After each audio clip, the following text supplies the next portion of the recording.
It's a given of our island culture that tradition, values, and heritage are passed down through generations and follow you no matter where you go. And this unfortunately includes the countless stories of hardship our ancestors endured during the Japanese occupation of Guam. But this makes the everlasting lessons and value to our Liberation Day that much more special. My name is Melissa Salas Ramirez. I am familia Chungi and Pereng from Manila, Barrigada. I am the mother of the Sons and Daughters of the Guam Club 2024 Liberation Queen Mariana Ramos. My name is Didi Tyherin.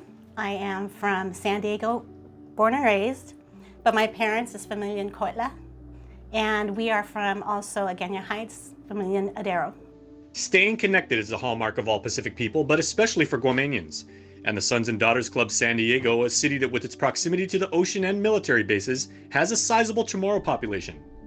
And ensuring our cultural bond remains tight for its mainland members, some of the club's leadership came back to celebrate liberation with us.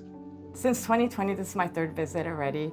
And every time I get emotional because, I just remember the stories. My parents were divorced when I was really young. And so I left the island when I was 9. But I remember my grandmother, and she, Tomasa Salas, you should know her.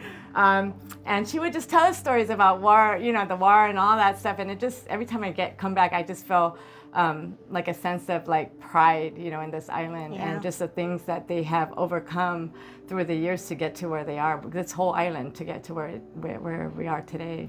My parents are survivors. My dad is 93 and my mom is 86. And to hear the stories and to be here to celebrate means a lot to everybody in this room. But part of the natural burden of maintaining our history is never forgetting where we come from and what those who came before us have gone through. For these ladies, the numerous occasions spent talking to their elders conveyed unspeakable times. Well, it's very emotional to hear my mom talk about the bullets, and she's playing in the grass in Barrigada, and they're running for their lives. I just can't imagine. Mm-hmm. I'm sorry. That's okay.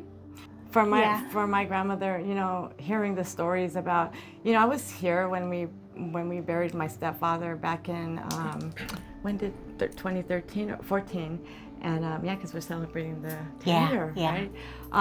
And we were at a hotel, I don't know what hotel, whatever cheap hotel we could get in the middle of the night because we didn't plan right. And there was they were interviewing survivors, and my grandmother's interview, they were interviewing my grandma. She has since passed away, but it was an old video.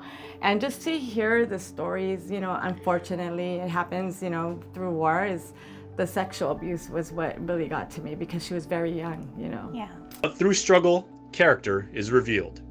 The resilience of our people is taught and handed down and never forgotten.